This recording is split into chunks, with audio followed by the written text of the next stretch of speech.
Whoa! The tendrils slowly uncoiled, the brown washing away, fading to a violet green. Then the leaf began to uncurl. Its dry brown surface began to wash with emerald that then seemed to stain, ebbing to a pure black. The plant stood as erect and tall as it had in life. The regret she had for letting it die several months ago began to fade. I can't believe it worked. Our research worked! Hell yeah! Ash scrawled wildly into her notes as she spoke the same words aloud.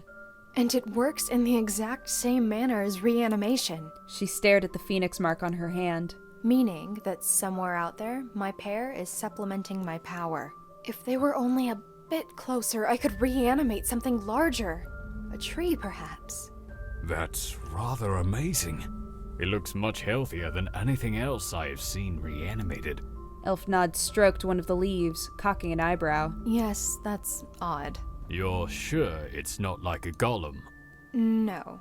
You see, golems are completely different. They're not restored to any semblance of life. They're more like puppets. Yes, there's bodies underneath the armor or clay forms you often see them in, but that's because you can't even turn false life into false bodies. There's just something about organic matter that lets it hold on to that spark. Oh, could you make a tree golem? I don't know. I'm not actually a specialist in golems. The only one I've ever made was during my trials. You know, I could have used your help with the plants I kept in my room on the island. They're all dead, too. Oh. Well, I'm not even sure of the practical uses of this spell yet. Are these plants, for example, safe to eat? Will they eventually die again like most reanimations? Or can undead plants persist because they're not constrained to such a delicately balanced body structure and system as what we typically reanimate? Wait, or can undead plants persist because they're not constrained to such a delicately balanced body structure? Oh, I see. Are you asking me? No, I understand. You're still learning even the basics of paladin magic. I've actually already advanced a class. Passed my trials so easily that my instructor is preparing the next set. Hector has been an excellent tutor. Yes, I hear he's quite skilled. Ash rolled her eyes. I had thought you were avoiding them because of your feelings, but if I had known the advances you had been making on your research, I am sorry for assuming the worst. This is amazing. Looking up from the plant, Elfnod gave a hopeful look. Can I keep one? Oh, yes, sure. Please do. Thank you. He lifted the black-leafed plant and held it up reverently as he examined it. Do you want to get breakfast? It's breakfast time? Were I to not know better, I would say you were spending too much time with Hector. Yes, well, hopefully he's not still skipping sleep researching my mark. No, that enthusiasm seems to be spent on his time with us. How are you and Belinda getting along? She's a good girl. Belinda? This is the same Belinda, right? She is. She's got a thick and spiky shell, but underneath it, she's just a girl who didn't ever expect to be here, let alone be here for as long as she has. She's actually quite sweet. That sounds similar to you. Now I'm convinced Hector found a way to manipulate people's minds. Elfnod laughed. No, I think that a few months spent with each other is enough to help you recognize the good parts of others, and to have them grow on you. Elfnod gestured with the plant as he smiled. Speaking of spending time, how much more time will Heck need you? Later today is our last session, actually. Ash raised her eyebrows. The coincidences will never cease, eh? Do you want to attend the ritual? There's a lot of people who have heard about it. Even a few graduates have returned to the mountain to attend. Yes, actually. I'd like to actually see what you have been working on. You should bring one of your plants. Mr. Warlock would light like a pyre. Light like a pyre? It means to get excited. Witches used to have rituals where the very skilled among us would be burnt on a pyre. What? Yeah, what? There were components to protect them from the flames. I don't really know how it worked. I wasn't much of a witch, if you remember. That sounds terribly useful. Immunity to flames? That's interesting. I like how they took an element of, like, the idea of burning a witch, but made it a ritual that witches would do. I don't even know if it was those particular flames or flames in general. Might have even been an illusion. No one did the ritual while I was there. Ash felt her stomach rumble. I think I need to get some food. I will go with you. Bring a plant. I'm heading to training right off. I like how he's just like, I'll take a plant, you take a plant, everybody have a plant. Sure. Ash chose a pot in which nestled a tiny black bush with a rose as dark as ink. Let's go. The two wove through the catacombs of the mountain and found their way to the kitchen. Outside, spattered across the tables that served as the dining room, the few remaining morning stragglers finished their meals. At one, Ash found Belinda, sitting across from Hector and Prude. Ash grabbed a bowl of the stew proffered by the tall, thin cook who stood behind the counter. He gave her a wide grin and a second helping. I didn't see you yesterday. You can't skip meals. Ah, thanks. Thank you. Knowing that this person was worrying about her made her feel oddly content. She joined the group a moment later. Hey, gang. She might as well try to play nice. She missed Prudence. We're a gang now? Ooh, I wasn't aware we were participating in illegal activities. The comment garnered a laugh from the group, and Prude laid her head on Hector's shoulder. I honestly don't know if you're joking or asking, and somehow that makes it funnier. The only thing criminal is the amount of studying I've done over my winter break. I assure you there is no legal limit to studying, else I would have found it. Belinda groaned, but her face brightened when Elfinod arrived behind Ash. Mind if we join you? Please, have a seat. Where have you been? I swear I haven't seen you in what must have been months. I kind of got caught up in my research. Is that why you have that rose? Hector's eyes widened. Did you figure it out? Can I see it? Ash offered the small pot, and Hector took it with the care one might handle the most fragile of glass. Oh my. Hector went silent as he buckled over the plant. Well, I hope you didn't need to talk to him. He's going to be silent for the next half an hour just looking at it. Prude gave the plant a glance herself. Reanimation? Yeah. I thought you had to have your pair to perform reanimation. There haven't been many tests to determine the range at which a pairing can share magic. I estimate the upper limit is outside of any reasonable test range. Oh, he's actually paying attention. I know better than to ever completely ignore you. Aw, that's sweet. They're super dating! Ash was surprised how little it bothered her to see Prude kiss Hector on the cheek. Time is the greatest of healers. What was that? Nothing. Looking across the table, she found surprise elsewhere, catching Belinda lay moon eyes on Elfinod. That couldn't end well. So, what was the trick? Trick? I mean, how did you do it? I'm still a little bit shocked he's actually talking. There wasn't a trick. I had to completely develop a new spell type. Would you be willing to teach it to me? I might as well learn it too. If you're offering. I guess I'll learn it from you. I guess you can teach it to me. I think I want to do some more research before I start sharing the spell. Ash braced herself, expecting Hector to refuse such a flimsy excuse. Instead, he nodded. I understand. Just tell me if you need help. Sure. Thanks. So, Elfie, are you ready for the ritual? Yes, of course. What's so special about your session today? Elfnod said something about performing a ritual? That's because we are. We're actually going to be performing the pairing ritual. Ash's eyes grew wide. Ugh, don't worry. They've actually done it twice before. And while they weren't well trained enough to complete it successfully, they were not compatible. I imagine the heads would attempt to stop me were they to think I would be creating pairs outside of the early ritual. Hector, Warlock, what did I tell you about the heads? Hector turned from the plant and blushed. Treat my elders with more respect. Yes. Now stop acting like you intend to overthrow the orders. Yes. No, you are right. I am sorry. Prude gave Ash a wink. Apparently she had tamed the savage beast. Not that I couldn't if I wanted to. Hector screamed to the hall in general. Mostly tamed, at least. Ash finished her stew and let out a sigh. She hadn't been eating properly, and the extra serving had helped. The cooks here were disturbingly observant sometimes. For a moment, she wondered if there was a magic to cooking, and if perhaps the head cook, Mistress Geisthund, I almost said Gesundheit, Geisthund, was some sort of head herself. Hey, by the way, I found out that Gesundheit means health. So put that in your sweet little pocket. Ash dismissed the idea and watched as Hector finished his third bowl.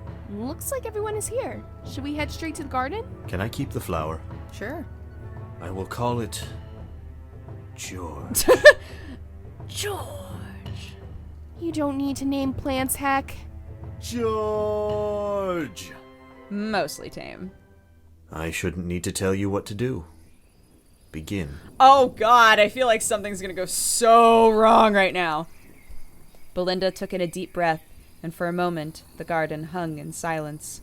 Even after having been told, Ash was surprised to see she wasn't the only spectator. There were at least another 24 students, and judging by the few pairs sticking to the back, at least 2 graduates. Elfnod flared with such an intense, flaming white light that a gasp ran through the crowd. The amount of power he produced easily rivaled that of any graduate, and somehow that made Ash flush with pride by proxy for her friend and recent confidant. Belinda took another deep breath, but nothing happened to her. Elfnod's light began to pour forth, beginning to bridge the distance between him and Belinda. Hector's face was bleached by that light, as his eyes darted wildly and he silently mouthed something. Belinda's third breath seemed to tear shadows from the earth beneath her, coiling up and around the tendrils of pitch darkness.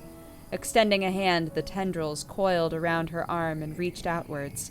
Ash was shocked that 2 months ago these two had been remedial students. This control of their energy showed an amount of technique reserved for the likes of heads. As soon as the two touched, there was a flare and an explosion. She had been prepared. Prude and Hector had warned her to brace herself, though they had not provided the luxury of that warning to any of the other attendants. While the rest of the crowd was drawing themselves back to their feet, Hector looked over the pair with a smile of satisfaction. 8,312 meters. Would you mind explaining exactly how you calculated that? Came a voice from the crowd. A commotion began to rise before a sudden bark of excitement broke over the noise. I have a mark! Oh my god, they have a mark! Silence fell like a hammer. What? What? Elfenod turned to Ash with a grin and revealed a black flower on the back of his hand. Rather pretentious, no? Belinda was beside him in a moment, showing Ash the same mark. You have to teach me your spell now. It's fate. The two exchanged hands, looking at each other's marks. Their eyes met, and they smiled. Well, Ash, we should probably pack. We're going to be thrown out.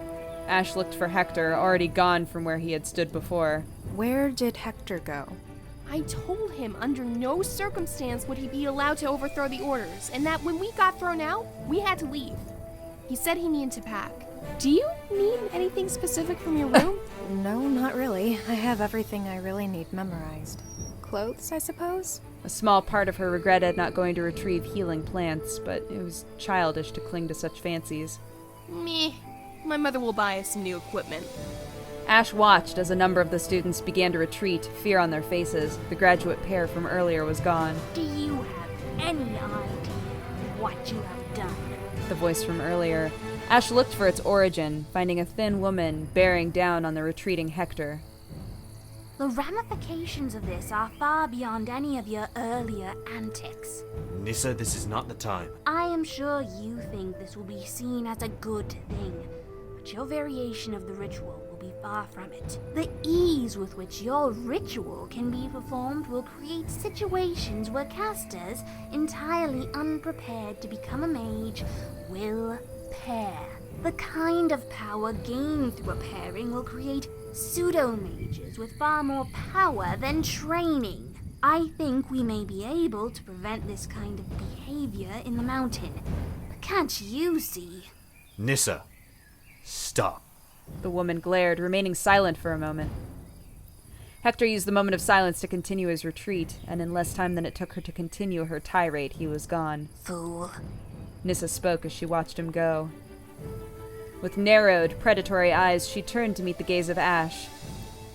A shiver ran down Ash's spine as their eyes met, and she quickly turned away to let out a short string of obscenities over the shiver. Did she need to wear more layers or something? This was getting ridiculous. When Ash turned back, she saw Nissa was marching toward her, purpose in her movements and expression. No, she was mistaken. She wasn't coming to her, she was going to... Prude, is it? Prudence Celeste, royal princess and heir to the Celeste throne. That's right. I cannot determine from what little I know of you why you might be paired to someone like him. You certainly don't appear to be cut from the same cloth. How can you... Perhaps it's a situation of opposites attracting. You're paired under the mark of the spider. No, which one of you is the spider, and which is caught in the web, I wonder? Ash readied herself for a shiver and was pleased to find that it never happened. She silently celebrated a victory as she continued to watch the interaction. Neither. Mark reading is purely nonsense. More importantly, who are you? This is Nissa. She's a graduate from the same class as Hector. Ah, and you are? Ash. The woman's eyes snapped back to Ash, now gleaming with recognition. Ash tried to casually hide her hand behind her back. Nissa nodded curtly, looking away. Ash here is correct. I was in Hector's class. I graduated as a poison and venom specialist. Were it not for Hector, I would have been top of my class. I would have been the top of any class in the last 10 years, if not for him. It is hard to believe he still performed so well amidst his, how shall we say, antics. Antics? It's hard to believe his reputation is not so well remembered. Likely for the best. Ash waited for Nissa to explain further, but she merely grew silent instead. Venom and poison specialist, how is that useful? What do you mean, prude? Ugh. An ignorant question. Surely you are aware that most mundane medicines are a poison of one sort or another, if used improperly. The same holds true for poisons. In the appropriate application of a venom or poison, one can heal. My partner is a masterful healer. Combined, I would argue we are the most prominent healers on the continent. Isn't Hector a knock specialist? Doesn't that mean he has the same speciality as you? Nissa tried to hold back a scowl. Admittedly, in a way he does. But claiming to be a knock specialist is like claiming to be a magic specialist. It is claiming specialization in an enormous category. It's a ridiculous title. That having been said, I have no doubt that given whatever he is, he could replicate what I do, and more. What he is? I should not have said that. It was rude of me. As the din of the crowd grew, Nissa looked about, then turned back to Ash. I must take my leave, as enlightening as this was. I would rather not suffer the fallout due from heads. She slinked away, a shape half hidden behind the pillars of the courtyard, falling into step immediately behind her. Scanning the pillars, Ash realized with a start that the cook from earlier was there, the one who had given her an extra helping. The cook's eyes fell not on the fresh pair, nor on Prude, but on herself. She started toward him, but the crowd broke her line of sight, and in the faintest flutter of a heartbeat, he was gone. Ash wheeled around, trying to follow the boy's path. How long do you think before the heads show up and kick us out? Ash turned to Elfinod and Belinda, who were still speaking with joint enthusiasm. Oddly appropriate that the oldest student should end up paired. I doubt much longer. As though life were some cosmic play and the words were an actor's cue, the heads arrived. Where is he? Ash had never seen such rage in Luciana. She had always been the voice of reason between the two. Zachariah was manic, in the sense she was actually smiling. You! What are you doing here? To your room! She shouted at a passing student observer. You! Luciana's eyes locked with Ash. Somehow I feel I should have known you were a part of this. I am sorry for your issues with your mark, but you cannot be involved in things like this. You must leave immediately. Luciana's head snapped to Prudence. Zachariah stepped toward the group, practically cooing as she spoke. Hector is to be punished. When we catch him, we will strip him of his magic. As his pair, you will suffer the same No! fate. No, Zachariah! You cannot do so much, not to her! No, you cannot. Hector had returned, though from where he had come, Ash could not say. A backpack and a sword that pained Ash's eyes, shimmering either white or black as the light struck, were all he carried. You dare to bring such a thing here? Hector slid the blade free and held its point directly at Zachariah. You touch her and you will see exactly how much I dare. Venom dripped from his every syllable with a noxious toxicity that seemed to leave the air stained with malice. Hector, let's get out of here! We're coming too. Yeah. You steal our students now, Hector. Do you truly intend to try to overthrow the orders? Boy, you think yourself strong, but you have no concept of the true power we hold. That sounds ominous. Believe me, girl, it is. I do not boast, but Hector, we have never really tried to harm you. Do not doubt we could. I have no interest in your order anymore. There's so much more out there, up there. I am done here. For a moment, they all merely stood. Ash readied herself for the coming fight. Instead, Zachariah turned away, slowly. Get out! Now! A glow began to burn within her. Ash felt it as much as she could see it. Enhancement magic. Is that all of which a head is capable? I will snap you in half, boy. I would love to see... He did not finish his words as Prude gagged him violently and began to lead the small party's retreat. We're leaving. Thank you, heads. They made their escape in silence. Ash was in open air before she had really thought to move her feet. The smell of a storm brewed in the distance. Are we gonna be okay? We have 5 of the best mages in the mountain. We'll be better than okay. Hector and Prude seemed both ill at ease. The high spirits of Belinda and her partner did not seem to be capable of being dampened. Ash merely wondered why she was there. We'll be great. The rain fell down on them with a torrential force that left the world around them soft. You're so useless, Elfnod. Her voice feigned humor, but the sharp edge to the tone told the truth behind the words. I am sorry. Shielding is one of my weaker skills. I am also sorry. I have nothing in my kit that could provide cover from rain. I don't really expect any of you three to provide a solution. Prude's hands were above her head, a shield casting aside rain as it fell. The gesture was technically unneeded, but it had always helped her focus. Unless... Ash, do you think you can grow an oak? Sure, got a dead one around here. The vast fields that surrounded the isolated mountains left no such growths. I am glad we stopped walking, though. That muck would be awful to march through. If only we had a witch. A witch requires living or fresh-picked plants for their spells. I think we'd be in the same boat, even with a witch. Hector grumbled. A flash of lightning crawled across the sky and bleached the earth in a pale blue light.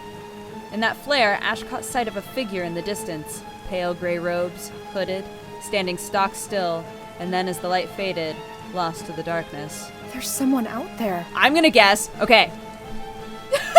Ready for weird theories again? I'm gonna guess that the person we're seeing right now is the brother from the town who's all about science.